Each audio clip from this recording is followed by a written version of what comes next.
The Team Never Quit podcast is sponsored by Navy Federal Credit Union. Partner up with Navy Federal Credit Union to pay down credit card debt. Learn more at NavyFederal.com.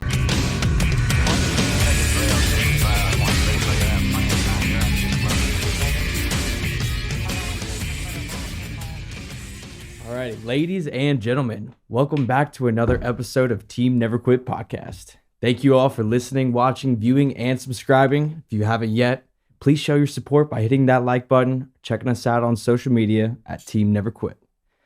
Before we get into this show today, let's get to our Patreon question of the day, which is, what is something that you do that makes you feel like an old person? I feel like that's directed. I feel like an old person every day in all of my decisions. How about whenever you squint at the check when it comes and you're in a dark restaurant like your dad used to do, and now you're like, I'm not trying to figure out the tip. I'm trying to see the numbers. Yeah. So I've noticed some of the guys in my crew having to do that, and I haven't made fun of them yet, so I've survived that one. Yeah. I think that's what happens. Like as the guys, if you make fun of your boy, your dad doing that, shazam, it's on top of you. But I make that grunt noise when I stand up now. Or when I have to bend over to pick something up. That weird noise. The first time that came out, I thought I was like, well, no, that can't be right. But then when it shows up, I was like, I think that's how you know you made it over the... I think that's how you know. That's right. I have a lot of them, but mine, I think the biggest is just getting out of bed in the morning, and I have to like roll my ankles and like I have to stretch a little bit. Yeah, I have to stretch a little bit before I actually stand up. How about you, Jay? No, it's definitely the glasses. Oh yes, the arms get longer. Arms get longer. That's right. I think hangovers would probably be mine. Well, that is self-induced, and you're 25 almost. Yeah. Oh. It's not a hangover yet, son. Yeah. Trust me. Once you're past 40, then... That's not what that is. That's all you got right now is just a reminder of a kick-ass time you had. Hangovers are reserved for the old dudes that keep on trying to do that. Yeah. The day gets hung over from the last one, right? You're just like, what the? That's a fact. That's a fact. That's what that is. So enjoy. Oh my gosh. Yeah. Well, today we've got a great guest for you guys today. Mike Gabler is an American heart valve specialist who participated in thousands of surgeries. He is also a television personality, best known for competing and winning the 43rd season of the American reality TV competition series Survivor. And he's the second oldest player to ever win. And he also did something really awesome with the money that you will get into. Welcome to the show, Mike. Hey, thanks so much, Hunter. Appreciate you. Glad to be here. And you got somebody with you. Let's introduce them. And I've got my brother-in-law, Justin Caldwell here, 9th generation Texan, sitting with his cowboy boots on right next to me. That's why we have him in there. I know, that's right. He's also my ride. It's my redneck motivation. That's right. Uber wasn't available. Uber couldn't find Valhalla. Yeah, that's right. JT's got a hillbilly hype man. Yeah. They're always there to motivate you no matter what's going on. Man, you can do it. Go. You know what I'm talking about? They're just great to have. You've got that much spice underneath you. Yeah. All right. So the Survivor thing's cool. It was really amazing. So, I've been a big fan of the show the whole time. We've been watching since, 2000 it came out. And it was just a novel show at the time because they take, 18, 20 strangers, they drop them off on a beach, and everybody's got to kind of figure out in the clothes on your back. So you don't have supplies or anything. And then you have to kind of figure out, where you're going to sleep, what you're going to eat, what you're going to drink, while you're also socially trying to figure out each other, because it's a game of attrition where at the end of, 42 or 28 days, there used to be a longer season, 42 days, and they'd give you rice and beans a little bit, not a lot. But now they've got the last few seasons, they've moved into this new era where they give you nothing at all, and it's 28 days long, and that's the one I was competing in. But it's just an amazing social experiment because you want to. Oh, I get what just happened there. That was a shot at the other crew for not having it as hard as you. That's you I like that. I did, man. And I want to ask just real fast. So the guys that you went through that with, if y'all came back together as a team, I know competing against each other is one thing.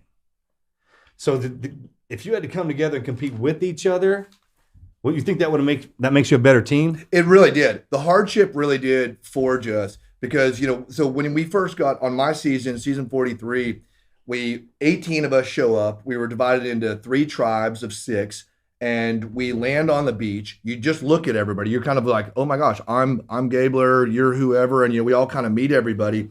And then we immediately start figuring out where we're going. And then we would get together once a day. And as a tribe, we would compete in these amazing obstacles. They were as big as a football field. And you'd be like, okay, Marcus, you're gonna climb up the net. Melody, you're gonna go through the tunnel of mud and all this other stuff. And it was really hard, but it was like anything else that's hard. It was fun. I mean, I think everybody on Survivor likes type 2 fun because that's what it was. And we all became very close because, at night it would rain, freezing rain, and we're just sitting in there just all huddled together and minute to minute waiting for the sun to come up to dry off.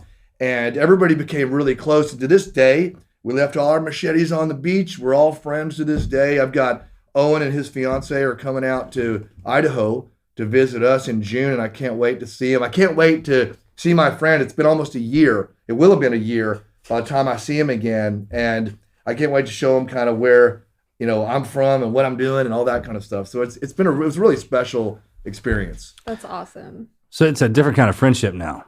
It's a different kind of friendship because we went through something. Talk about that. That's you hear it all the time. When people don't like to go through suffering, they don't like to go through pain. Well, man, if you're born into this world, that's kind of part of it. It's a fact, and it's only that because you haven't gotten into it yet. Great point, Marcus. And Owen was with me on day 1 because he was part of my Baca tribe, and we met on day 1, and he was with me at the very end of the game. We lasted the entire game together. And, we went through all kinds we would go to the well together to get water. We'd fill up this cast iron pot. We finally won a cast iron pot and a flint. So we had to boil our water because you didn't want to get all the organisms in you and stuff. So we would go, me and him, he was called like the lovable curmudgeon because he was like Charlie Brown kind of a guy. And we would walk with this big old cast iron pot, fill it up, ladle out the water in the well. And we'd walk back trying not to spill it, take a fire, boil it, let it cool, drink it. And, we did everything together. I remember we'd see hermit crabs walking on the beach, and Ellie was on the tribe, and Ellie said, can we eat hermit crabs? And I'm like, I think you can, but I don't think most people do. 3 days later, we were eating hermit crabs. Oh, my God. Yeah. Any meat in a hermit crab? There's not much, but it's better than nothing. We ended up eating some crazy stuff because, on the new era of Survivor, you either find it, win it, or you just don't eat. And I went into the game at 200 pounds, and I came out at 165. Yeah. That's a month. So think about that. Like we set up our team. When you set it up, man, each guy's got his own position, and that sucker got a skill set. Yes. That's how one person doesn't become more important than the other. Yes. But then what happens if one goes down? That's how you had to cross rate. Had to be, right? It's exactly we did the same thing. People were some people would go gather wood, some people would go gather. We had that's what assignments where people did, and everybody was cross-trained to do their things, but we did have a team mentality where everybody was out there, and the ladies would get snails and hermit crabs while we would get firewood and get the fire going or get the water, and we would rotate. Everybody did everybody's job, but people were better. Ellie and Janine were amazing at getting the crabs and getting the snails off the rocks every tide, because every Nature's Bounty would, we'd pick all those snails off the rocks at night, and then in the morning the tide would come back in, and then when the tide go back out, there'd be more snails there. So that's what we would eat, and they weren't like the big old fat escargot snails in the garlic butter. Yeah, right. They were like little bitty buttons, and we would just boil them up. And it's funny when you're really hungry, you could taste. You just were like you could taste the fat, and you could we were getting something from it. Huh. We were getting something from it, and we would eat all kinds of stuff. The weirdest thing I think we ate out there was a big guy, probably about your size, Marcus, named Ryan. And Ryan he's like part Aquaman. He would go out in the ocean and fish, and just I'd go out in the ocean for a couple hours. I'd come back with 3 4-inch fish, and Ryan would come back with like 15 fish. Oh my gosh. He was just a beast. And one day he came back coming out of the water with a clam. Literally, probably 2 foot by a foot wide. Like it was this big. Oh my gosh. And he puts this massive clam he pulls out of the ocean. So we got a fire going, put the clam down on there because it was, it wouldn't open its mouth. So we it cooked, it popped open, and inside the clam there was these two. They were probably as big as like a 12-ounce filet mignon, like these two big cylinder things. They were white, and they tasted just like a scallop. They were delicious. And then there was all this green gook around it, and of course, I'm like, well, anybody going to eat the green gook? And they're like, no, all you, Gabler, all you. So I started eating the green stuff. And if anybody's listening and you're eating a clam, do not eat the green stuff. It makes you sick. It's kind of like their guts. So yeah, Ew. you don't want to eat that. But the white parts where they hold their shell together, it was really good. Oh my gosh. That's a Is there great story. anybody there telling you if something's poisonous or not? So before the game starts, this is something nobody really knows, is so we because of COVID was going on at the time, we flew to LA, we quarantined for 3 days and in our rooms. We were not allowed to leave our hotel room. So we're kind of like in a little box, and you'd get a knock on the door and there's your breakfast, there's your lunch, and then you get your dinner, and you couldn't leave the room. They had hall monitors because we weren't allowed to interact with each other because they wanted us to be on the beach the first time we met, and they're filming it because if it's not filmed, it doesn't happen. So they were real sure we could, no communication at all. And then we one day, it was on Sunday, they collected our cell phones, took our watches, and we all met in the lobby. We're all wearing masks still. So I'm trying to do like happy eyes, like, I'm like, trying to like psychopaths, right? Yeah. Because everybody's got masks on, and I'm kind of a bigger guy with tattoos. I got a beard, and and my resting face is kind of, could kind of be a little bit, like intense. So I'm trying to be like my daughters. I've got 2 daughters. They were coaching me up, like, okay, Papa, you need to be friendly. So I was wearing a tie-dye shirt. Oh my gosh. Because what's more friendly than tie-dye? Nothing. Yeah. And I had friendly eyes, tie-dye shirt, and looking at kind of everybody. We got on the plane. We all had handlers with us. So we had, next to me, there was a dude right next to me named Mike. He's from Chicago. And everybody had their own handler, so you couldn't talk on the plane. We're all there, 14 hours over to Fiji, land, get in a bus, go to this resort called the Ponderosa, and we're driving in there, and we're like, oh, this looks pretty nice. This looks like a pretty nice resort. And it was called the Anchorage Resort, which I remember because I work in Alaska, so I'm like, Anchorage, this is a good omen now. It's the Anchorage Resort. And we get off the bus, we got our backpacks on, and we start kind of marching in a row. We're still not allowed to talk to each other. And we go through the resort, and I'm like looking at the rooms, and there's some big villas and cool things. I'm like, oh, this is awesome. We keep walking, go past now we're just in rooms. Now we go past it, and then we're doing the trail in the jungle. And it's, by the way, it's 105 degrees with 95% humidity. And it was snowing in Idaho when I left. So I'm just dying. I'm sweating like crazy. And we're walking up there, and we get to this other trail, this big switchback going all the way up to this bald mountain. And we get up there, and there's 20 tents lined up. And I was tent number 6, MG. We were just all in your initials. So like ML is your tent. And you go there, and I remember looking at this 20-row tent in this big jungle with steam coming out and just coming back down, clouds of mosquitoes just biting your face, your hands. And I'm just going, oh my goodness, what have I gotten into here? So we zipped open the tent, billowed out like even more heat. We had 15 minutes to put all our stuff in there. And then they ring a bell, and you kind of go down to the chow line, and you sit at tables across from like 6 feet away from each other. And then they would call you. And this is a long way of answering your question about, do they tell you things? Yeah. So they go, MG, and you're next. And I get up and I go walk, 100 feet, but where nobody else could see me. And there was a ranger there, a Fijian ranger that would tell you, this is fire coral. Take a look at this.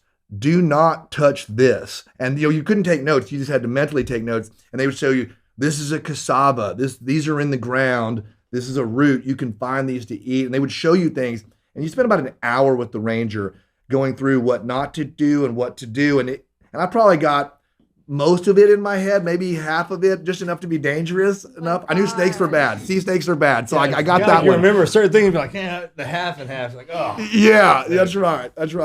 So, and the beginning of the game was actually so difficult. The pregame was so hard that they marched us around everywhere just to try to see. I think the switchback thing was to see how our knees would do, if we could actually scurry up. And they did a swim test for us to be sure we could actually swim, and everything we said we could do. But one kid was on there. I say kid, he was probably 30. Looked like he was in really good shape, but poor guy, I guess he had some heat problems and passed out a couple times. So one of the alternates got to come in and play the game. Oh, wow. Yeah, Oh my and it was gosh. so it was 18 of us made the game, but they brought 20 to pre-game, and one of the alternates named Gio, he lives in Florida now, but he was in Austin. He got to join the game at the last second Gosh, that's exciting. So, So- we've got people just waiting, like on standby. on standby because I mean, what was really cool about season 43 is everybody on that season was a fan of the show. Like everybody was a true fan. I was of the probably show. more than that by now. Yeah. It's like studied. Yeah, It's like with the studying it. UFC, man. It's like you're trained Yes. for that particular fighter now. Absolutely right, Marcus. And Owen was one of the guys. In fact, he knew he studied everything. Chessboard, man. It gets freaking good at it. Chessboard. He could even tell when we would get tree mail, it would say like, it would be a riddle. It would be like, bring your towels and bring your heart because you're going to jump off of something and somebody's going home. And I can't do riddles, obviously. They would always rhyme, but mine doesn't. So, but That's called poetry. Yeah, poetry. Yeah, I'm not poetry. I listen to Metallica and Slayer. It doesn't, but it's like so Owen knew all these things. I would always bring him the tree mail. I'm like, what do you think, dude? What do you think? He's like, I think this is the one where we're in the cage and the tide's coming up. And I'm like, really? That sounds terrible. That's terrifying. Are you sure? I'm like, and he was excited. He was Right? excited. Owen was like, oh, I've always wanted to do this one. This is like one of the ones they've only done this 3 times. And literally, it's when you're in a cage and the tide starts coming up, and it's whoever lasts the longest in the tide.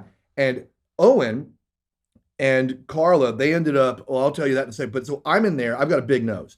And one of the things that Owen knew to do that I didn't know was you got to pinch your nose. Because every time the tide would come up, you take a breath, and the tide would come up, and you have like 5 seconds, and then the tide would go back down. But my nostrils would fill up with a couple of ounces of water. And the only way to clear them was kind of to gulp the water, and then you take your breath. And then the tide would come up again, gulp your water, come back, take a breath. And after about 15 minutes, my stomach was full of seawater. So I had to tap out. I tapped out there, and Sammy tapped out right after me. And I went and hurled a bunch of seawater up. They got part of it on camera. And then Owen, though, who was laying there and Carla had their noses pinched. And what they actually lasted for 3.5 hours. Oh my god. The tide went up all the way and then started going back down. So they actually broke the challenge and beat the tide, which I didn't think was possible. And it just shows you, like, don't limit your mind on what you think you can or can't do.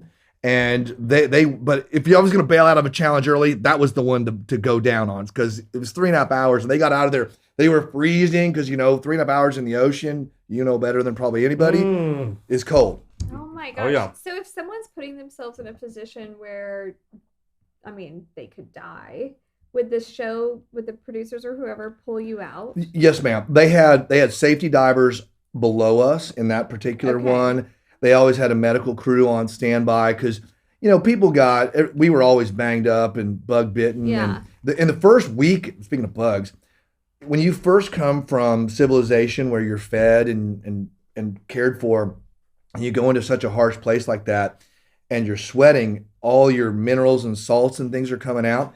And the bugs loved us the first week, which was Like a buffet. It was a buffet, a bug buffet. I had bug bites on my bug bites on my bug bites. And they would just, and you're sunburned, you're dehydrated, you're starving, you're sleep deprived, you're a little freaked out. The first few days, Pissed off, probably. and a little grumpy, Yeah, a little that's hangry. that comes with that whole combo you just talked about. Yes, there's no Snickers, there's no nothing. How about that? No. Where was the Snickers when you need one? All right. That's what.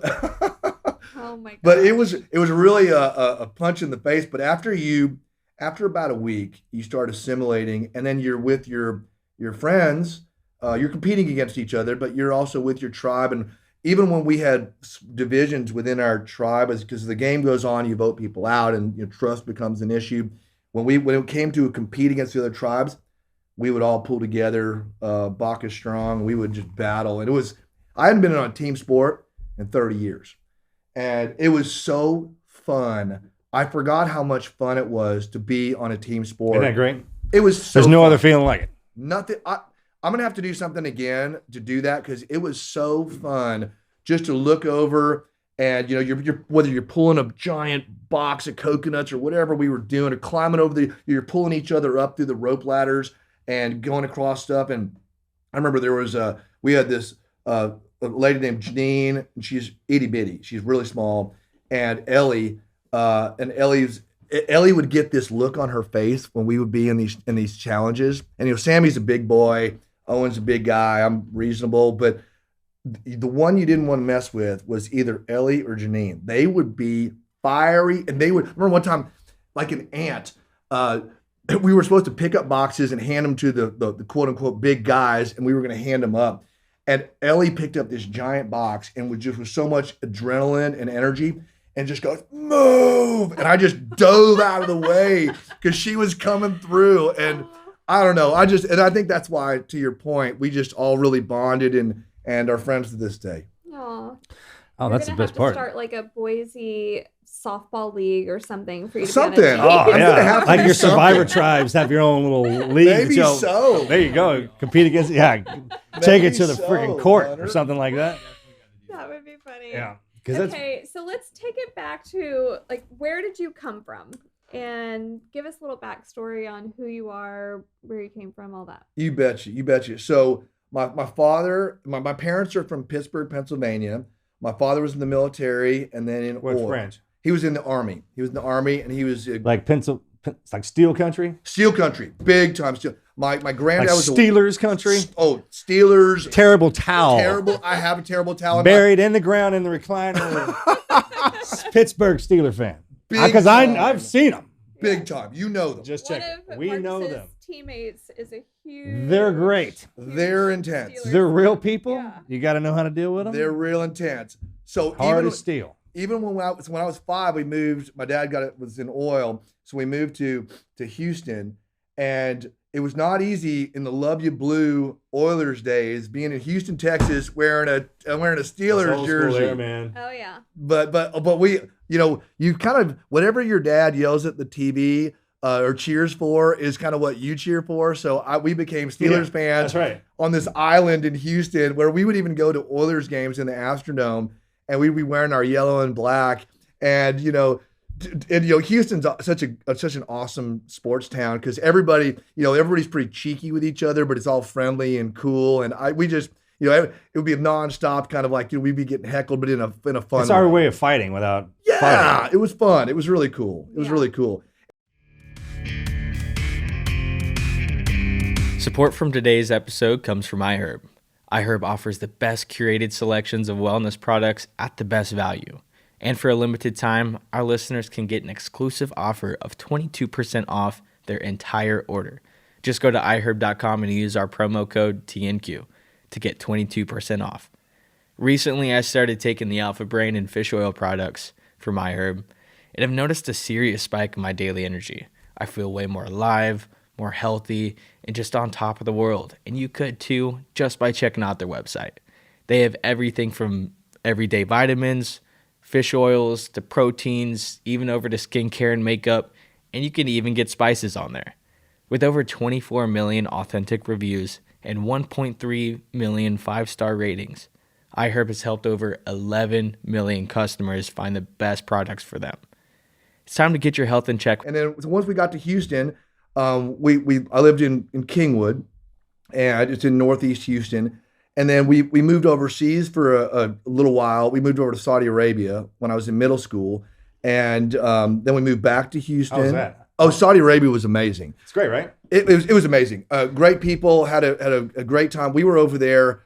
You go back in the mid '80s, like '84, '85. So it was before internet. So people were cultures were still very strong. You could see like you'd see some of the Arab guys walking around in their thobe and gutra with a Michael Jackson glove on. How about that? It was so it was so amazing. How about that? It was so crazy, right? People, when you hear the names of the Middle East, people automatically think desert, and that's not what it's. Yeah, right. There's all kinds of stuff over there. All kinds of stuff. And we would go, we were invited to a couple of, my dad was a pretty high ranking guy, I guess, in Aramco, Saudi Aramco is who he worked for. So he would get invited out to like some sheikh houses and things like that. And we used to go. And I remember we would go there and my mother and sister would disappear. We'd say, okay, well, we'll see you tonight, because they would go off with the women and we would go off with the men, and we would sit down and, they would bring in a goat on a bed of rice, and,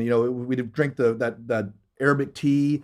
And it was just, and we played chess. It was just so cool. And one time, being a kid, I was probably like Grant's age, this one guy had a stuffed cobra fighting a mongoose. Oh my gosh. I thought it was so cool. I'm like, oh, that's so cool. And That is cool. it is cool. That is cool, Marcus, man. you like it. Yeah, it is cool. You like it today. But in Arab culture, if you like something, they're inclined to give it to you. That's Like, what I'm saying. you don't say Bro, anything. they're the best barterers on the planet. I mean, Absolutely. they can talk you in or out of anything, man. I had the most With a fun. smile. With a smile. Make you want to do it. Yes. You're like, take it. I want you to Yeah. take it. Like, Yeah. what happened? you I sent take you over there it? to get. I was like, I don't know, man. The guy was so smooth. He just freaking. I don't know what happened. Did you get the snake? I did it. My parent, I had it with me until we got back together that evening, because when they kind of united the family, like my mom and sister were with the ladies, we were with the men. And when we got back together to leave, I'm holding this mongoose, and I think my mom was like, we're not putting that in the house anywhere, because obviously we'd have to put it in a prominent place in the house. I was gonna say, because they put that on you. They're like, hey, Yes. this is a big thing. This is my friend in my family. This has been a token, and you're like, oh shit. Probably just got it out of some damn garage, right? But you got to be on a pedestal. It has to be- in case they come over. Yes. Like, my friend, I see. That's a thing. 30 years They're later, great at that, dude. 30 years later, they could show up in Houston, and we'd have to have the mongoose ask on a about it. pedestal in the middle of the dining room. Oh They'll my pass that gosh. shit down in their family. It would have to be. Like my great grandfather told me about the gift. Oh, yes. So my mom took one look at that, was like, thank you so much, Michael. And my mom gave me the look. She had the look, right? So you had a look like, you better release that snake right now, because it's not going to the house. So we gave it back, but we had a great time over there. Then moved back to Texas. I went to undergraduate at Stephen F. Austin up in Nacogdoches. Lumberjack, Axum Jacks. And then we went to, after that, worked in Houston and Dallas, Austin and around, and then married an amazing woman. She just got her PhD at the time from U of H. So we moved over to Australia, where she was going to be a guest lecturer for a year. We were at Bond University, and Australia was so kick-ass. That Where at in Australia? it's on the Gold Coast. Oh, I know it. Gold Coast. The best. Hawaii on I steroids. almost didn't come back. We almost didn't either. We wanted to have our children in the United You ever went States. so damn far to get down there? Oh, it's a long way down there, and it's gorgeous. People are cool. The Good best. beer. People. See, that's the other reason why I can't go down there. Australia was amazing. man. In fact, we were there at the time. Joanna and I were there when Steve Irwin was just starting How to about get. that dude? I met him. I interviewed for a job with him. Really? I did. I have his autograph You and got everything. to meet that man. I shook his hand, and great man. Rest in peace. He actually Sure is. passed away on my Oh. birthday. Dude, that was. I mean, Granny can take a good one. Yeah, get him out of here, I guess. I know. Like only the good die young, We were man. in college with Crocodile Hunter when. It's like of all people, it's like, how does that happen? Yeah, only the good die young. I mean, that's kind of how it is. He How was. immortal is that guy now? Oh, he's incredible, and look at his legacy of stuff he's done. He was just, and it was. I'll tell the story when we I get. mourned that dude. Like, I was upset when he died. Me too. I was. He was just exactly how you think he would be. He's who he was on TV. How can you? I mean, I kind of saw that when I was looking at it. I was like, man, I just think that dude's like that. It's like a man He- to man. Yeah. And he's just a good beaming, like he had like an almost like just an energy. Like, you walk in a room, if he doesn't walk in a room and you don't know he's there. He's like Marcus. Like you don't just, you're like, oh, was he in the room with us? It's like, oh yeah, he was there. So yeah, Steve Irwin was a great guy. Terry Irwin got to meet her, got her autograph on a postcard, because I was trying to get a job there feeding the crocodiles. The most abs- Because I love big crazy critters. Go ahead with that. I'm listening. Yeah, dude. I never tried out for that job. I was he was nice enough, because at the time we were there at Australia Zoo, he wasn't famous. He was just starting to get like nibbles from Discovery Channel. Dude, do you remember how that happened? I mean, what'd he do? Did he go in and like pull some big ass alligator out of Florida during a hurricane or something? How did he get? Do you remember what that was? Something, maybe he did do something. Somebody found him, and it was like that's it, lightning in a bottle. Like somebody saw him and was like, Because Crocodile Dude. Dundee, and then it kind of Yes. rolled into all when we were kids up into when that sucker came online. Like he was the. it was really right on, and it was so exotic, and he was the real deal. I mean, he was the real deal. Like, I mean, who jumps on the back of a 2,000-pound lizard? Like, who does that? Not me. No, I mean talking about full grown pissed Don't off. wrap Even it up. even you. Alligators are different down Yeah. here, man. We're not talking about them suckers. He was that. Yeah, an alligator is like a frog with teeth. Yeah. I mean, He's just waiting for some white dude like me to jump on. yeah.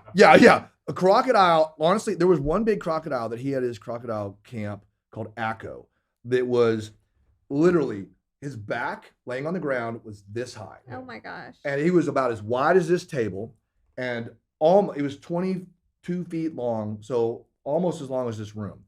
And that thing would lay there with like bubbles as big as peas coming up. I can't believe what they can do underwater. Oh man. my That was- gosh. And they can launch out of the water half their body distance. Oh yeah. So if it's 22 feet long, if you're within 11 feet of the shore, it can grab. It's really an amazing experience as a child to be able to go, traverse the world because we went to Europe on the way there. We went over to China. I was stood on the Great Wall when I was in middle school, Oh my gosh. and that was back when I couldn't believe the Olympics when they were in China, and you're looking at Shanghai because when I was there, it was like the colonial 3-story, 4-story buildings. Yeah. And then it's like massive, but everybody was running around like on bikes. Everybody had bikes. There were no cars. China was very different in the 80s versus now. Oh, yeah. My cousin went as a missionary kid by herself. Her parents sent her to China in the late 80s.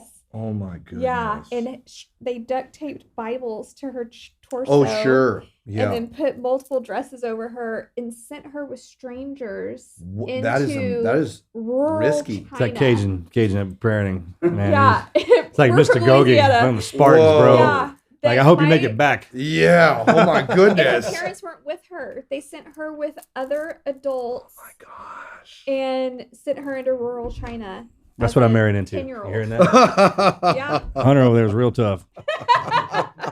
Isn't through that a lot. crazy?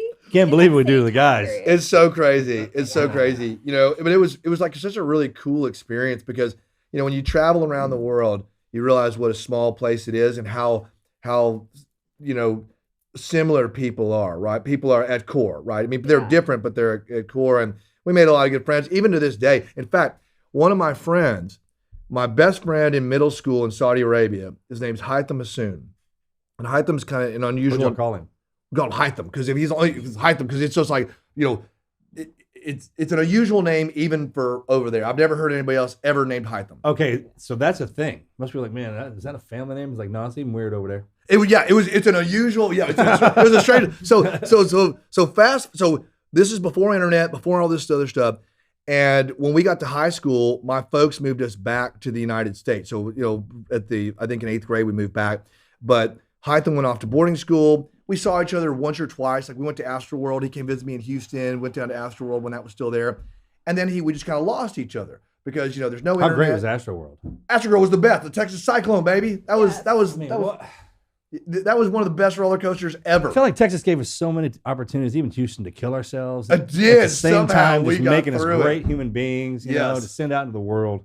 In fact, Marcus Splashtown was there. Splashtown. And then had Waterworld. too, Waterworld right next to it. Well, there was right next to it was Waterworld. That's right. And there was a spot we found in the fence where you could get through to That was Waterworld. inside knowledge for you city kids who had that, because when we came in, we would always hear about the secret gate. There was a way to get through. There was like a fence you could get through, and it was like Waterworld was on the other side. So we would go to Astroworld, sneak into Waterworld, Yeah. do our thing, and get back into Astroworld. Well, I dropped off that edge one time. That was it. The edge, right? Was that the name of that sucker? Yeah. That Oh. scared the mess out of me. I wound up being a teen guy. Okay. So, okay, as a team guy, you did the edge, right? Which is where it shoots you up in the air, it pushes you out with a siren, and it drops you at you think you're gonna go. You think you're dead. Yeah, when you come off the deal a little Oh my bit, God. I didn't. You're I was like, "Yeah." I don't want to take me back down, take me You're back pulling G's down. and stuff like that. Oh yeah, oh yeah. So did that have any? Did you like that, or was that also No. scare you? Oh, that's a big misconception with me. I still get those feelings. So that is interesting. Yeah, right? I still get them. This accomplished Navy SEAL, Yeah. decorated Navy SEAL, Jumping on airplanes, doing all like is under as the scared water. of the rides as we are. That's a real thing. Like I still get that feeling. Is I just know what to do with it now. I've labeled it differently. Yes. And, tell me about that. Like what It was how do hard. you label it different? Like That was different. That was real different for me having to mislabel one of my glands and what it does, because everyone else around you says with that fear and it's supposed to back you down. Well, that was me activating into that realm, that reality, and it runs on a different fuel than my calm down fuel. Interesting. So I had to feel like we grew up with like superheroes and superpowers and stuff like that. And they always talk about something. Spider-Man. Yeah, huge with that. So when I would feel that activating into me, I would just assume that something that would be my spidey sense. So then I would be like, okay, I'm on guard. How interesting. But I mean, it's still there. It's still there. You can switch it. I flipped the script, and it taught me to deal with. We can't believe what it did to me. Well, I think that's what's interesting, because what you're saying, if I'm hearing it right, is you have the same responses that because people like normal non-military people look at SEALs as like, oh, they're just different people completely. They just have a different. They don't have fear like we do, but you do. We do. We are. We're completely different.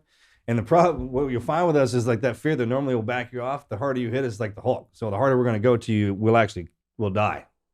You'll kill us out. Because it's just, man, every time you hit me, if I go down, I'm going to get back up. Right. Because you don't get hit and get weak. You get hit and get harder. Strong. You just keep coming. You just keep coming. And that's what happens in the human body. If you condition it just right, like if you try and throw too much weight on it, you'll crush it. It's not designed for that. It's slow as smooth, smooth as fast, right? And I ask my athletes sometimes, like, if I put a pound of weight on you, you could just do that. If I put a pound of weight for a week, and then I just added a pound every other week, I can get you. Don't even know it. And all of a sudden you have no idea what I can do. Yeah. You're just walking to the refrigerator. Most people don't take the time. They want it right now. But the body's not designed for that. Yeah, and that's right. Because, I think we're all into the instant gratification thing. Everybody wants it, now and wants it perfect and all that stuff. But, isn't that great? You've got to earn it. I mean, I think that's the whole thing. And even like the Survivor show, it was way harder than I thought it was. And, I wasn't sure when you got out there, are they really not going to feed you? Is there really no place for the bathroom? And we went, everybody, that's one of the questions I always get. Is like, where did you go to the bathroom? All of us went to the bathroom in the ocean. So there's the only time the camera people wouldn't film you. You'd say you're doing a 10-1 or a 10-2, and you'd go to the ocean. 10-1, we'd go in the bushes sometimes, but 10-2 out in the ocean. You didn't eat much, so you didn't go much. But it was so weird. Like, but people can't fathom what that means. Your body will automatically strap into it.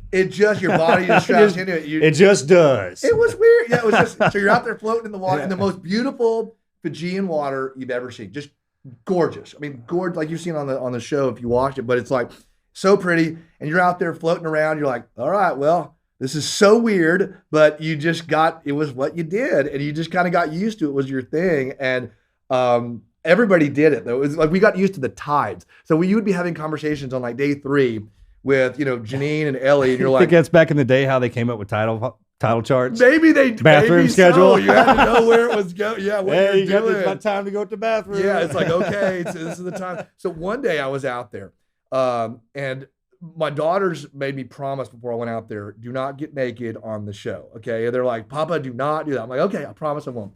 So Survivor, they pick your clothes too. So you send a big box of your clothes that you want to wear, and they pick whatever they want you to wear or so you don't know what you're going to get. And one day when we're in the pre-camp, the pre-game, they get you up at all hours of the night. You're standing in those little tents. It's so hot and uncomfortable sleeping at night. I used to get my shirt all wet, my t-shirt, sleep naked in there, and I just put my wet shirt or t-shirt on me because it was the only way I'd be cool enough to go to sleep. And then one day at like 3 a.m, ding, ding, ding, they get you up, you go down the chow line, and they hand you a bag. The wardrobe hands you a bag, and that's what you're going to wear. And I was like, oh my gosh, I can't wait to see what they gave me. Oh, I hope I got my lucky shirt. I'm like, oh, it's here. My lucky, so I was really happy with my gear. But then you put all your stuff on and out the door you go. And that's it. You see everybody in there. And that's when you kind of see their personalities too. Cause you're like, okay, they've got that on, or they've got this. You kind of get to kind of. Oh, it tells a story. It does tell a story. It does. Absolutely.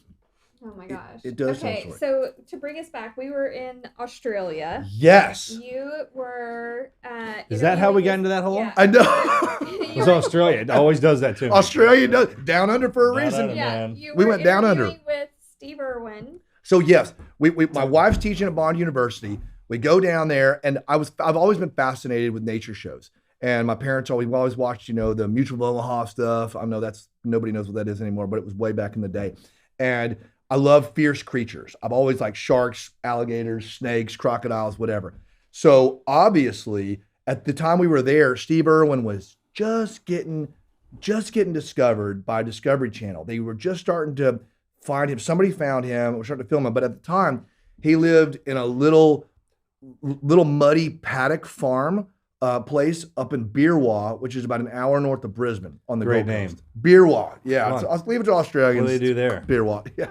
So we drove up there, and I didn't have a job. My wife was teaching at the university, and I was a trophy husband. That's what I like to say. That was my job. I was a trophy husband. So I'm glad this is on radio because you can.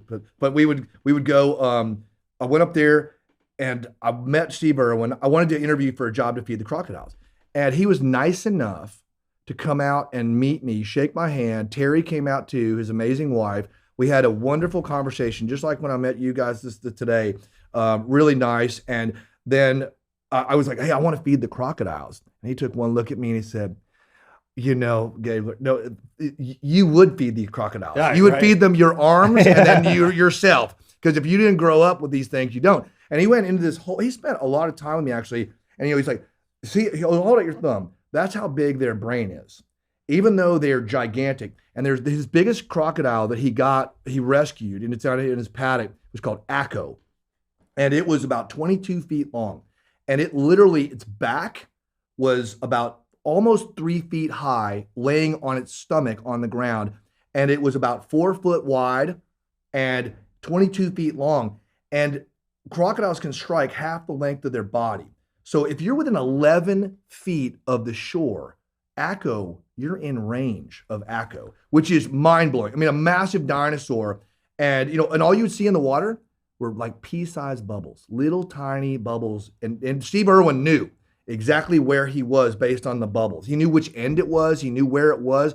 And I mean, he grew up with these things. He played with them when he was a little kid. His dad taught him, Bob Irwin. And, you know, Steve taught his children until, you know, he passed. But just a remarkable guy, really changed the world. He left his imprint on the world, and I was blessed and grateful to meet him. And we got to, you know, we've been fans of his ever since. Just it was a wonderful time. The best, man. So from Australia, where did y'all go?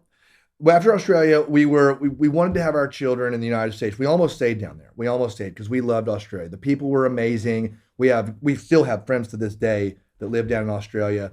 And we I feel like they don't give up on you. They like don't. The Australians, it's like a rash with us. Like once you get them, like, hey, we're friends for life. Once you're in, you're in. And you know, I've got friends down there. I had a funny story.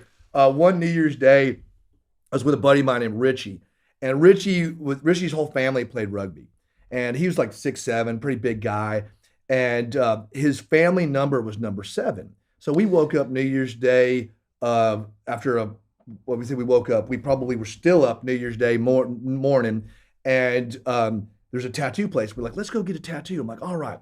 So I went and got a little shark on my back, a little shark. So, and being a typical American, you know, they draw it on. I'm looking in the mirror. I'm like, you know, I think I'd like it about a centimeter higher. And I just kind of moved it a couple times. And Australians are really chill out, right? They're like, oh, just whatever. You do it, mate. You got it.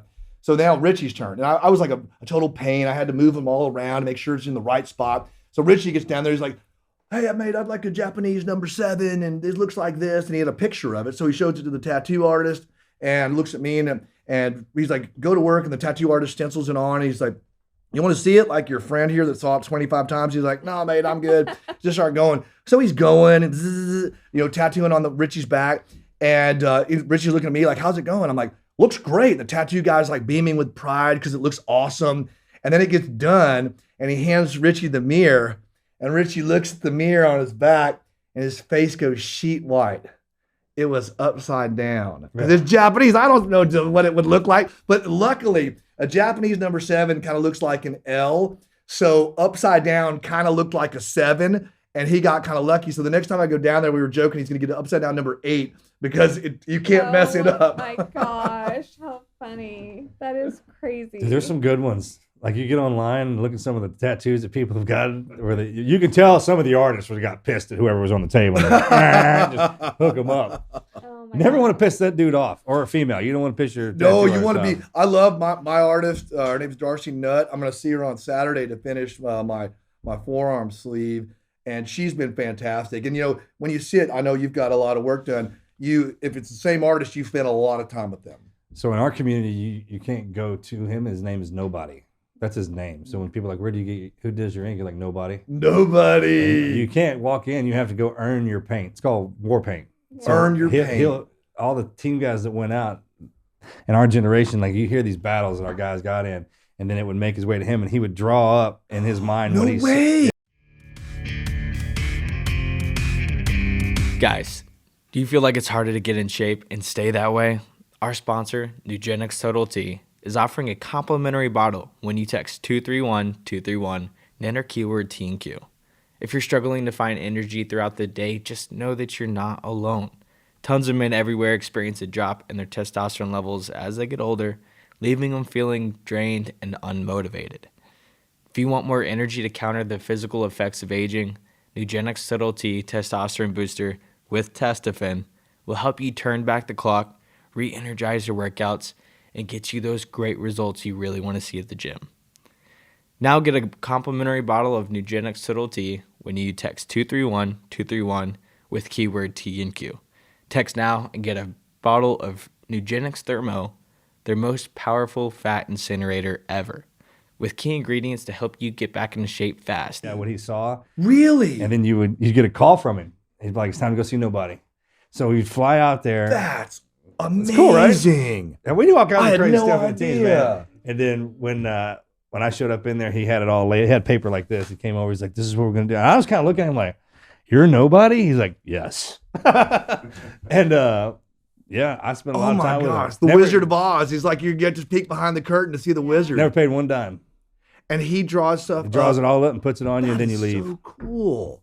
That is amazing. I never knew that. That is amazing. He's real top secret in our community. Like I'll just leave it at that. Yeah, no, that's awesome. It's It's cool. really cool. Yeah, it is good. Okay, so you're back to America. Okay, back to America. Yes. We had our beautiful daughters. I got working at the time. I was doing advertising when I came back because I didn't know exactly what I was going to do. And, I just was kind of lost a little bit and didn't know really. I'm like, the meaning of life. What am I really doing in here and everything? I felt like I wanted to kind of, not that there's anything wrong with advertising. It's great. But it's like, I just was like, I wanted to do something more direct with people. And a friend of mine who's a roommate, Ned, he was a nurse. All I knew about Ned is he could do a great keg stand. But Ned had got hired. Those guys are fun to have around. They're always fun to have around. Ned was always good to have around. Gotta have one of them. Yeah, that's right. So Ned one day was talking to me, and I'm just like, lamenting, kind of like, I don't know what I'm doing or whatever. He goes, Gabler, come with me, man. You might like this. So he got hired out of the hospital to work for an orthopedic company doing knee and hip replacements. And The keg stand guy. Keg stand guy. That's the guy you want for that. That's the guy you want. And it was amazing. So one day, he goes, come with me, ride with me one day. So I remember I met him at 3:30 in the morning. We drove out to College Station to St. Joseph Hospital, and I watched a bilateral knee replacement, which was like, the surgery I work in now, it's like very elegant, very, there's like two tiny little holes in the groin, and you go home the next day, there's no incisions type thing. This is like building a deck out of human parts. It's like orthopedic surgery was like, oh my God. Like a bloodletting, right? Yeah. It's like, and I'm the type of guy that like I have to like lay down if I'm going to give blood. I got I'm not, needles are no problem with me, but if somehow giving blood gives me the willies. But I can watch a surgery and do it because they had a chair for me because they don't know how you're going to react when you see a surgery. And I was just fascinated, and I was like, that's what I'm getting into that somehow. And I didn't have a medical background. I did get a master's when I did go to school at Bond University in Australia down there, post grad, but it wasn't medical related. And at the time I was like, we're in Houston. My father was in oil working at Aramco. And I was, I'm like, well, I'm going to get into medical device because like Ned, and medical device is infinite, right? There's every single thing that is in a medical hospital. Somebody makes it, somebody sells it, and somebody teaches doctors and nurses how to use it and stuff like that. So it took me a year or two. I got in there, and the harder you work, the luckier you get. I worked hard. I was a full-time guy during the day. I was a full-time student at night. I went to anatomy classes, went to training classes, everything I could do. And some of the doctors in the med center, Dr. Alan Lumsden, Zvanko Krajer, Biswajit Carr, they're still there now. They're legends. And they pulled me under their wing. And I worked for, they brought me in, and there was this brand new technology called EVAR, endovascular aneurysm repair, where to fix an abdominal aortic aneurysm, normally they would have to cut it open, and then work on that. But now they can go in through the groin and put basically a covered stent, so the blood goes through the aneurysm, through the tube, depressurizes the sac. Catches it. Super cool. So that was, but it was, kind of it was a high risk in the beginning, because technology, when it's new, it's always that way. But you were putting these large catheters through the legs, and we had, there were complications and things that I learned from these amazing doctors and clinicians and nurses and techs that showed me. And then in 2011, this brand new technology called TAVR, trans-aortic valve replacement, came out. And but let me go back to the EVAR thing. So in EVAR, we work very closely with our docs. And Dr. Alan Lumsden, who's the chief at Methodist right now, was going to get a new partner joining him. And it's a very close team that we work with in the operating room. So I was like, well, who's the doctor coming in? I want to know their name, because, if they're joining us, I want to know them.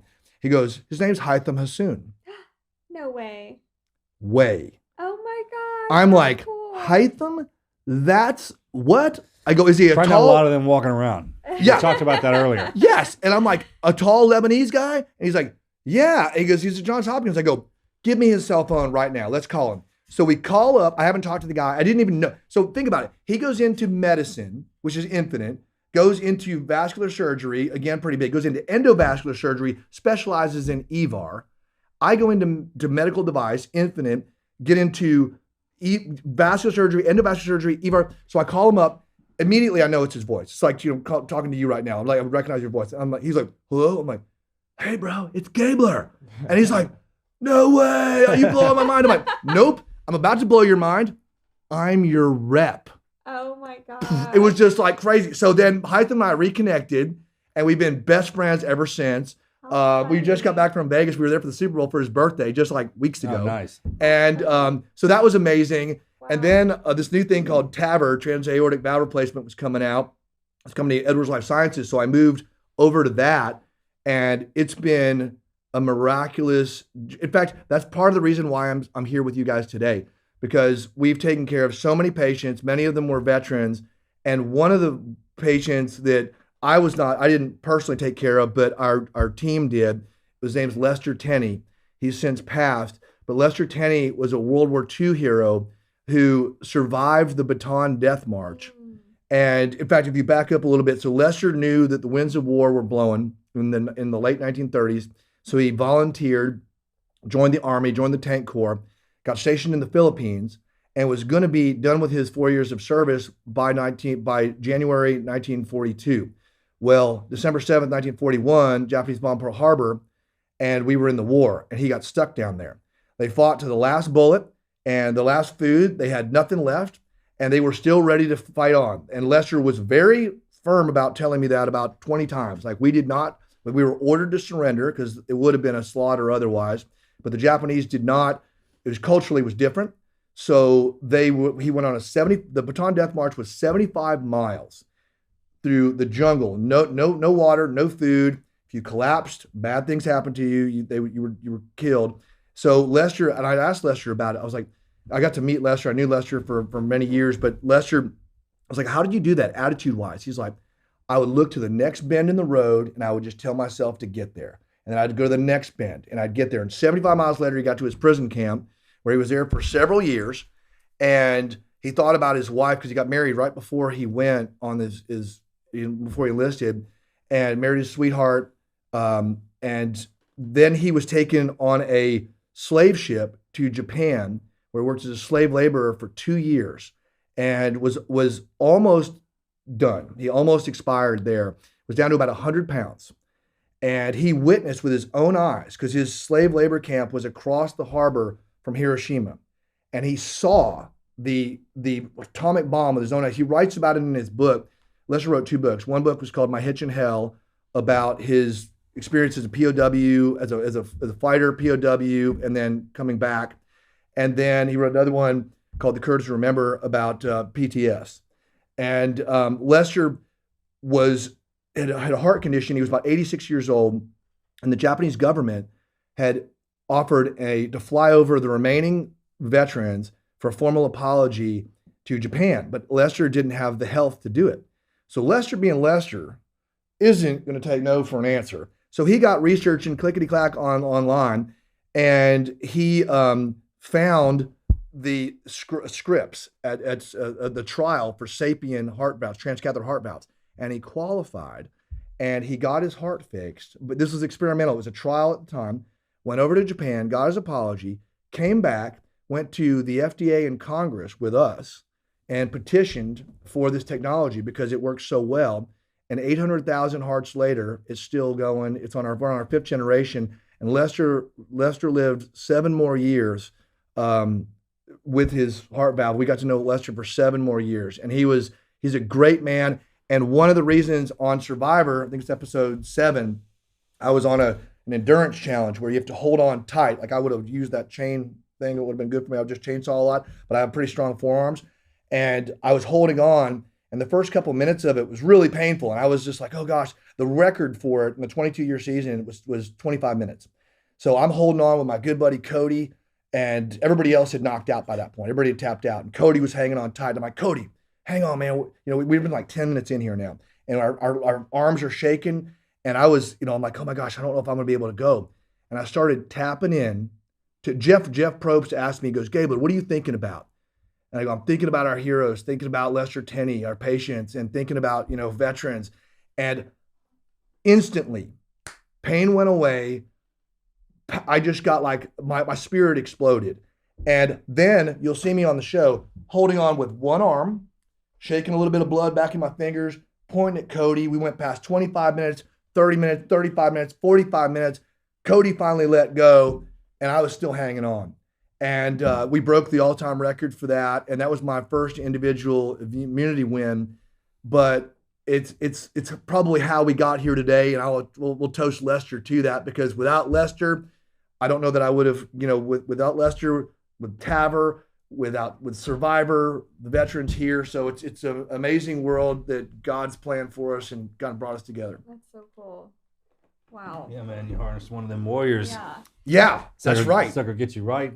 Yeah. Got me right. And I started doing a minute for everybody. I was like, this next minute is for my Navy SEAL buddies that I went to high school with.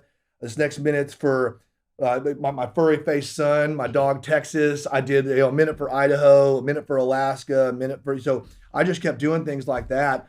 And it's amazing when there's a book I read years ago called Man's Search for Meaning by Viktor Frankl. Have you ever read that? Mm-hmm. It's awesome. It's so he was a Holocaust survivor, and he was in Auschwitz, and he was a psychologist before he went in there, and lost his family, went through. We could talk for hours about Viktor Frankl, but he survived the Holocaust, and he wrote a book about logotherapy, and what he called it logotherapy, and he said, I know exactly what you're talking about, though. Man can survive anything, and woman, if you can find meaning in your suffering. And like right now, if you put a flame under my buddy Justin's hand here, you're going to move it away because you're going to ouch. But if that was for your son, you'd burn your hand off. So it was by me kind of channeling our heroes and things that were important to me. It gave me strength beyond my strength. Mm-hmm. That's awesome. That's why our women are so powerful. That's a fact. That's right, Mama. So when you did Survivor, when did you decide that you were going to give your winnings away? If you went. What a great question. So the first thing, I love the show. So I'm a big fan. And I always told my wife and kids, before I turn 50, I'm going to apply for the show. So it's like 49 and 10 months. And my wife's like, if you're going to do this thing, you're about to turn 50 in a couple months, you better go. So who's the oldest still? Does Rudy hold that? Rudy's the oldest, 72. Still, right? Oh yeah, 72. Because he's a badass. That's 20 years. 20 years from now, he's one of ours. If I'm lucky enough to get, Rudy was a SEAL. Right? Oh yeah, he's one of the original SEALs. Yeah. He's like, freaking Master Chief, man. Y'all ain't gonna take his spot. He'll haunt you from the grave, dude. Yeah. Rudy 72. I can't even imagine. He's mean. He was the real deal. Yeah. Real freaking deal. Man. Yeah. And even Rudy on the show, people like building huts and doing stuff. Rudy just go sleep in the bushes. He didn't care. He'd come take your stuff. He was a bad our dude. master, them crusty old Master Chiefs, man. Tune your ass up. He would little bit ahead of him. He could have been ahead of him. Wow. Oh wow. He could have been. Yeah, it was. Rudy's the oldest ever. I think we still go back to the team and just like the Master Chief. Yeah. And he was team 2. Like, there's a big debate on who the first SEAL team was because of the time change. Team 2 got it. It's on the East Coast. Okay. Oh. Okay. Oh yeah, we got all kinds of rivalries in our houses. It's like of course. It's like Hogwarts in there, man. You can't even believe it. That's the hidden stuff we don't tell anybody about, really. But sure. And then you got those badasses from each command who the reputations come off of. Oh yeah, and it's the culture. It's the culture. They lead the culture. They're cultural. They icons. lead it. Icons. They started icons. it, and then they haunt us if you don't keep that going up. And then it crosses over because we interop. So you got the greenie beanies over there. And some of our boys work together. We've got some great ops that you just know. Usually, you don't ever hear about them. If you walk in, they'll be painted on the wall or something. People, it's like the pass downs, like the Native Americans do it. They just you don't write that stuff, man. Yeah, stories, legends, and stories. That's right. That's right. So Rudy is a legend. So if it's if you're he's a survivor legend. He's a SEAL legend. Yeah. That's pretty legendary right there. He's a double legend. All around legend. Okay. So that's when you decided we're talking about you giving your away. I put together my video, sent it in, and I made it for friends and family to be fun. Like if you Google, was it VHS? Bro, did you VHS? It was not VHS. Man, I could have done it that way. That'd have got you recognized quick. Can you imagine? I had a big old VHS tape camcorder, and I'm like, "Hey, Jeff," that would have been hilarious. Come on, I mean, that would have been hilarious. If you and I were sitting there and one of them came sliding across, you'd be like, "That would be hilarious." Who sent this? That would be hilarious. So we I sent that in, and of course they called me back, and they're like, I thought it was a spam call because you keep getting like this 310 number keeps calling me, and I'm like. Finally, I listen to the messages, and it's like, Gabler, this is a survivor. Call us back. And I'm like, which one of my buddies' wives is this calling me and pulling my leg or something? And then sure enough, it's survivor. I call him, and how do you verify that? Because I mean, just what you just said makes sense. So like, man, whatever. You've got a bunch of jokers you hang out with, right? Like you can't believe. I can't even under bets. So. You think we're crazy? The next generation's even worse. So we got some good ones. Oh yeah. Ugh. So I was like, "There's no way." But so I called her back. Her name was Deanna, and I called her back, and she's a dear friend, obviously. And she's like, "Hey, we loved your video. I want you to try to go on Survivor." So by the time they selected me to go on, I've got my wife and one of my roommates from college. His name is Muzzy, and he was a veteran. And we were like, if you win. You're not going to win. You're not going to win number one. First, you're not going to win. But if you do win, what are you going to do with the money? We were like, well, maybe we'll do something funny, like get a Zeppelin and throw cupcakes at the city for a while, whatever. We were just making jokes. And then... we do that too. You can't believe it. I know. Yeah. So I know y'all do. We do. So then he was like, what if you do something important for the money? And Joanna, my wife, was like, yeah, why don't you do something important with the money? We've been blessed. I had a great career. And yeah, we got 2 daughters going to college. Everybody could use money, but I was like, and then we started talking and go, what's important? And, veterans are a big part. My father, Robert Gabler, and my uncles, one of my uncles was a CB in Vietnam. And my uncle Fred guarded the tomb of the unknown soldier. So, I mean, I have not really. Really. Fred Shehab. And we don't go anywhere without the CBs. Those guys are legit. And CBs went with you guys in Vietnam, too. The tomb guards are... legit stuff, right? It's hard to get that. What'd your dad do in the Army? He was a Green Beret. He was in the reserves, Green Beret reserves, and he only got out because I was born. Mm-hmm. My mother was pregnant with me because his team was going back, and my granddad, also Fred Shehab, grabbed my dad basically by the scruff of his neck and said, your child's going to be born in 3 months. You need to stay here with my daughter now and raise your family. And that's all the more reason why, and we'll talk about some charities in a little bit, why some of my choices are what they are, because to take care of veterans' families of the fallen. But so that's what he did. And then, I'm sorry, I got distracted on that, but yeah, I just was thinking about my granddad and my dad. But so he was in the Green Berets, and we were talking with Joanna and my buddy Muzzy about what to do with the winnings. If we won it, we said, okay, veterans charities. So I go on the show. Joanna, I don't talk to her for 6 weeks because that's, radio silent. I come back, about 35 pounds light, and I'm super skinny. She sees me at the airport, and, we shed a tear or two. I've never been that small since she met me, because I was smaller than I was in high school when I got back. Gosh. And you know, so we shed a tear, and she's like, did you win? She signed all the stuff that I did, so I only could tell like a couple people, and one of them was obviously my wife. So I'm like, I won. She's like, oh my God, and I go, I hope you're okay with what we talked about because I did that too, and of course she was. So we decided before the show, and also just thinking about doing something bigger than yourself drove me on those cold nights, hot days, hungry days, all those kind of things, because I wasn't just trying to win for me. I was trying to win for a patient population and a group that I care deeply about. And that's kind of how it all came about. And then I had to sit on that for 6 months because I couldn't tell it till the last show was aired. So you go through this big experience, you can't talk about it. The only people I told was my wife, and I told my parents because my father's not been in great health, and I wanted to be sure that he knew what was going to go on because I donated the money in his name and wanted to make sure he knew about those things. And it was remarkable. And we were at Justin's house. Justin and Susan, my sister, hosted us for the finale. Sat on the couch right between his parents and my parents. They were in the catbird seat, and What's that like? It was unreal, man. It is. It was unreal. It is. It's powerful. How about that, huh? It was, we didn't say much, but it was How long did it take you to come off the ass kicking? So I'm still coming off it a little bit, to be honest. Because some of it, when you're really hungry, you eat all of your fat, you eat all your muscle, you start eating your muscle, and then you start to pull from places in your body. And some of the, I threw my back out when I got back. I kind of herniated a little bit of a disc, not on the show, but when I got back. And it didn't rupture, just herniated it. But I had like some numbness down my leg. It was painful at first. That was right when I got back.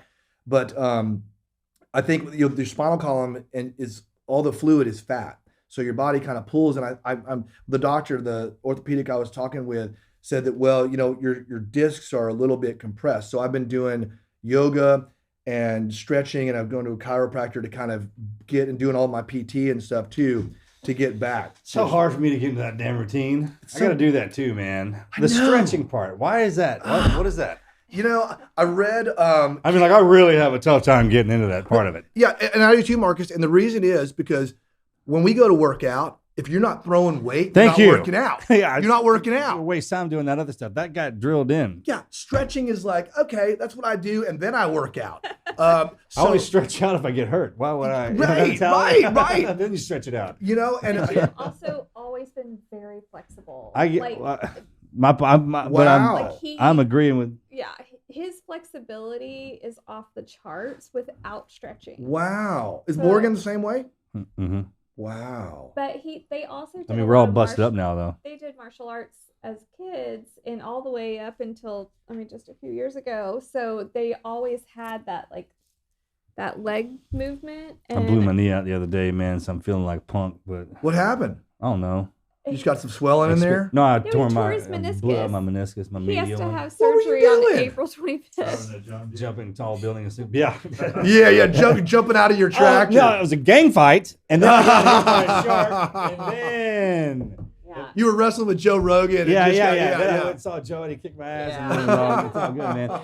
It hit something. Make up some story that's better than what the original. I know it's like stepping out of the bath wrong. You're like, dude, that's what we all know. That's probably what happened. But I ask people all the time, and they're like, "I'm like, bro, you gotta have something on the hook for that." Like I know. Immediately, that catches people. That's an icebreaker too. That's right. Because if you take that injury and someone asks you a question, if you throw something at them, they're not ready for it. Probably make them laugh. First of all, yes, and then they'll be like, "Tell me more." That's right. So I've been, I read David Goggins' book, Can't Hurt Me. You can't hurt that. You can't hurt that guy. He's unreal. And that's what I had to grow up with. People are like, what motivates you? How did you get I have the same people that motivate me that motivate y'all. David Goggins, Jocko. That's who I had to come up around and under. Were you with Jocko? I knew them my whole career, and their reputations precede them. Yeah.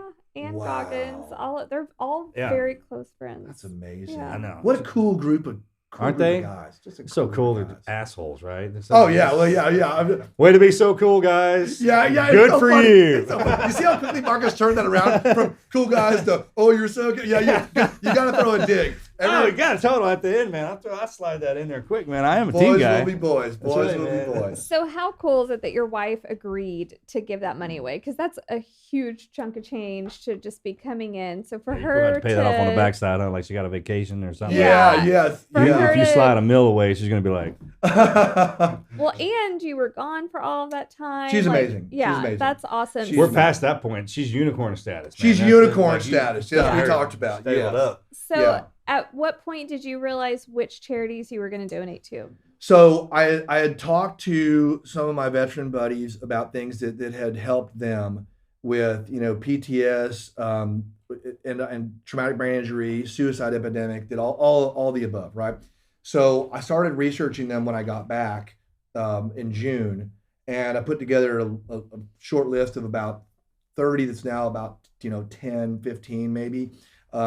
And one of the ones is is Special Operations Warrior Foundation that takes care of the children of fallen special operations folks like Delta SEALs, Rangers, Green Berets, all of the above. And that was important to me because, like I said, my granddad got my dad, kept him home, and a lot of his friends went, and some of them didn't come back, right? Or came back with, I remember one kid, I was probably 5 years old, and good looking blonde guy, and prosthetics back in the 70s were ridiculous, right? So he had like a hook, mannequin, right? Like mannequin hands and all that. It was like he literally had a hook. He had a hook, and he came over to the house, and I was like, what is, like, my mother was reading Peter Pan to me at bedtime with a hook, and I'm like, why does your friend have a hooked hand? Of course, kids say the damnedest things, right? And he was a really cool guy. I don't remember who his name was, but it was just that stayed with me too.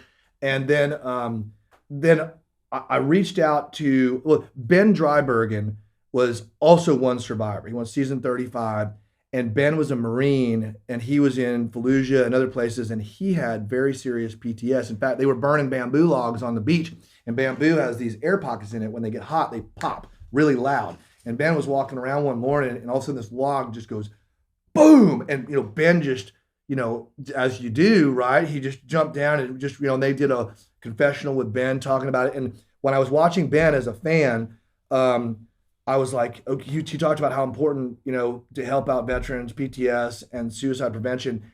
And he mentioned a charity that he was involved with, which is called Veterans Exploring Treatment Solutions.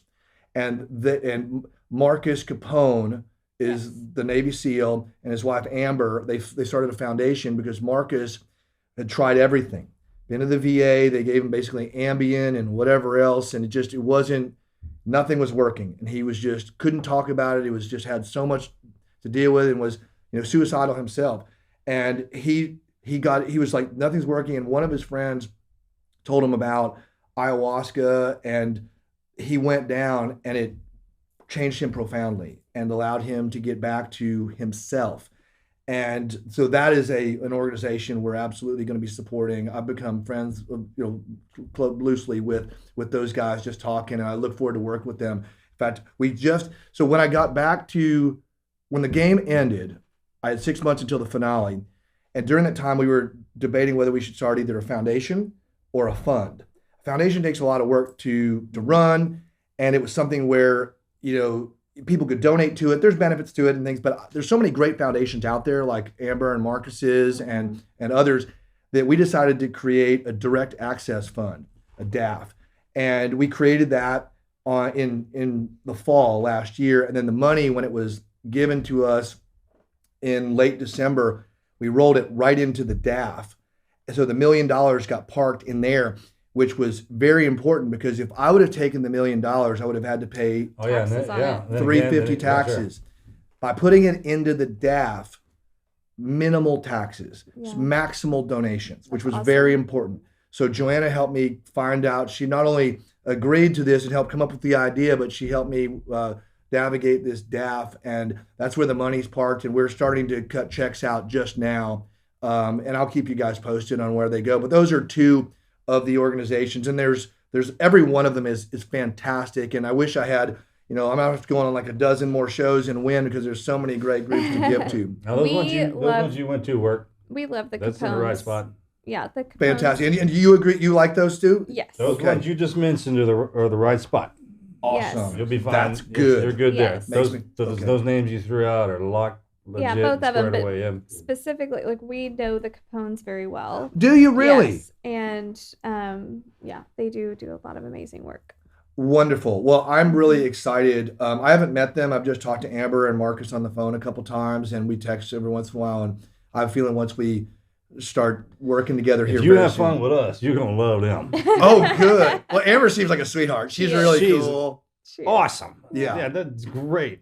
Yeah. Yes, If you ever need help, You like can't miss that vetting sucker when he walks in. organizations, He's big too.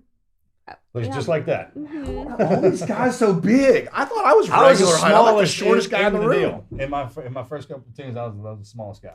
Amazing. There's something in that era that we came through that was in the water. In the or water. Something. Yeah, we love the Capones. Yeah, if you ever need help vetting any organizations too, I've been through all Okay. of, not Kinda been what we through, do but here. I Yeah. Okay. I Everybody know sends us something information about what's legit. all of them. So I love that. Thank you, Melody. I Yeah. appreciate that. She's the compass on that.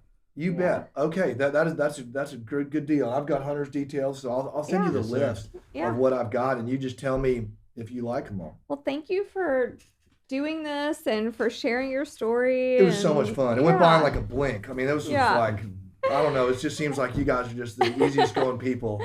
Mike, start I've talking about actually got a Australia. question as well. All right, send it. So you said you'd broken that one record earlier in the game, and I know that you actually also broke another one starting the fastest fire. Yes, sir. Is there any other ones that you broke? I did. I've got a few records. So I've got. I'm the second oldest player to ever win at 52. The oldest player to win was 57. It's Bob from season 17. And I'm the oldest player in the new era. Again, I got to take that little jab. I got it, man. Throw it in there. That's why it's there. I got. Let's see. I got that one. I got the record for fire. I broke the all-time record for fire by about 50 seconds. Which 20 years, 42 seasons, and I was on the 43rd season. And all through the season, I couldn't make fire.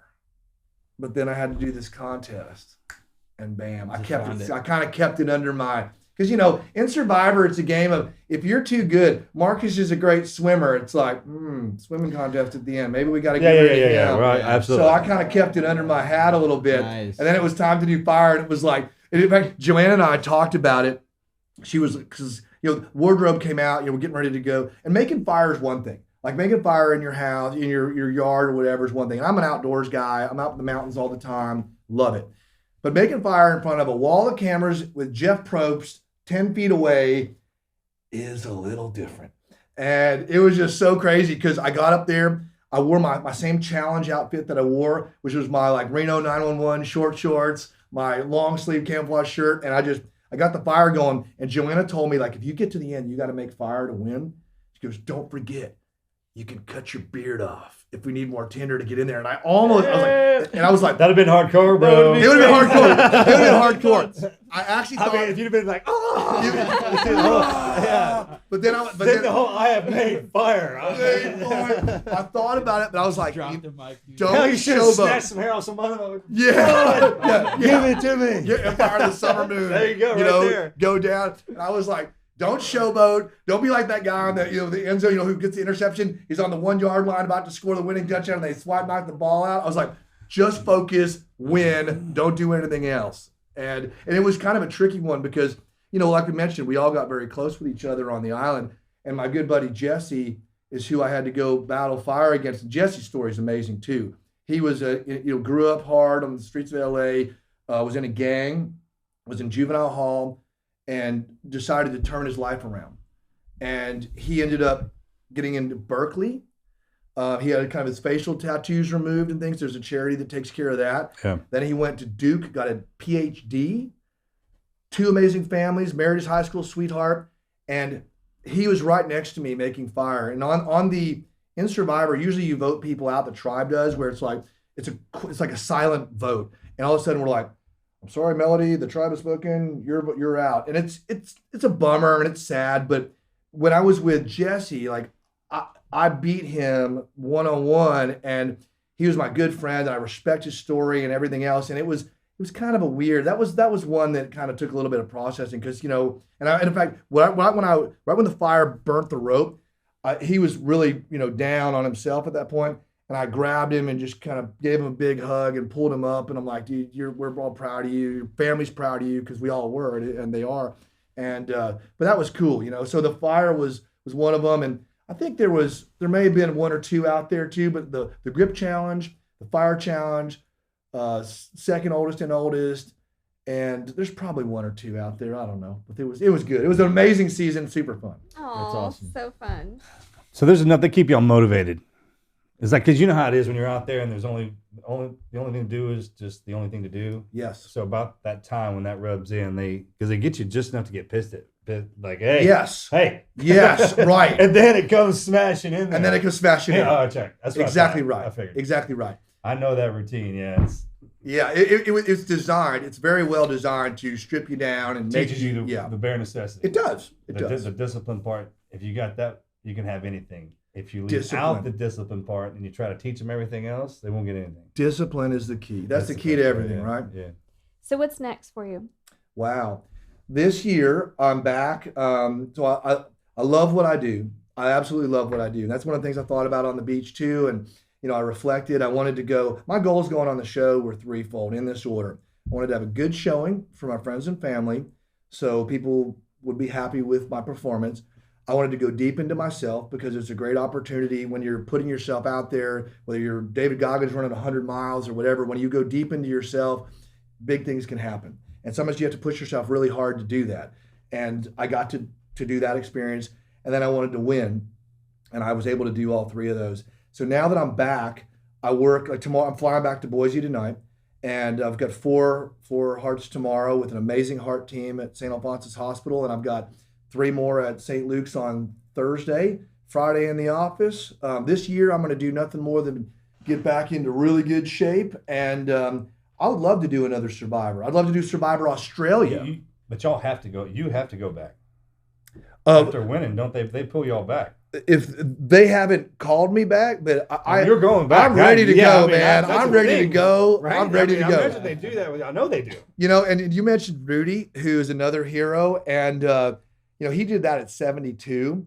You know, God willing, I would be honored to play at 72. Y'all need to do it like the Mr. Universe competition, to where like, hey, this guy's got this many wins. He's the president of the island. Like, yeah. Like, you know what I'm talking about? Like there's one dude who's put it down. Yeah. So far, I just have 1 point. People eat that show up, dude, because then you got your primes in there. Oh yeah, buddy. Yeah, if they do some kind of an all-star thing or whatever, who knows?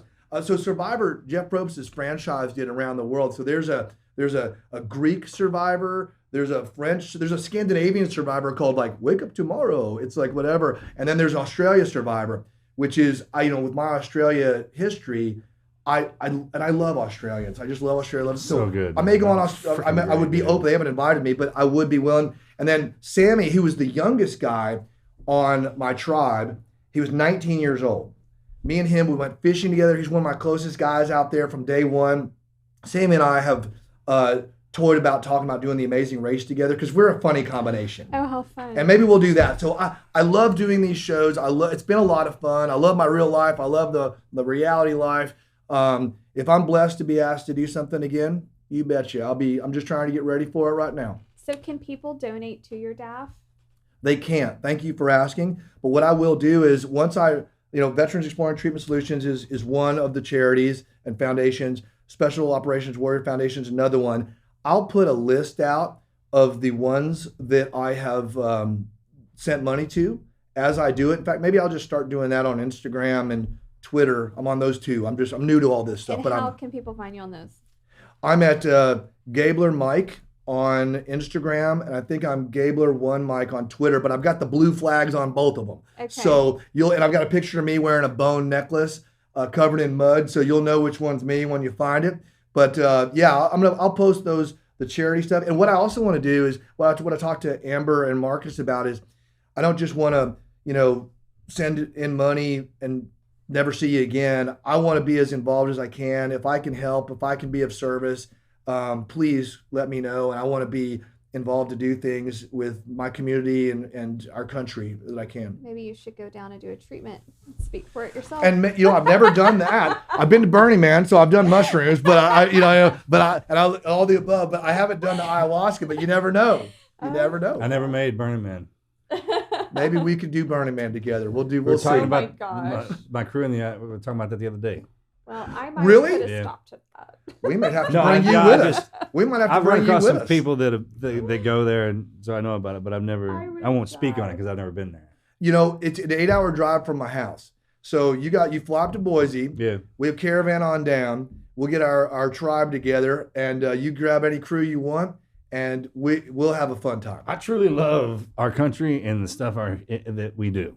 Me- Like, there's some yes. hidden stuff in there that people just do. It's amazing. It's so amazing. Get back in it, get the vein and the artery going, keep this place going so you Yes. can go do that stuff. And Yes. the difference between us is almost what makes it perfect. It does. That's what's so great about America is we're just, and we've kind of lost our way a little bit recently, but we're coming back in it together. I mean, at core, we're all together. We're all Americans. Oh yeah, we don't lose our way. We're switching to a new one. Right. That's a transition we all go through. Yes. And that's our superpower as well.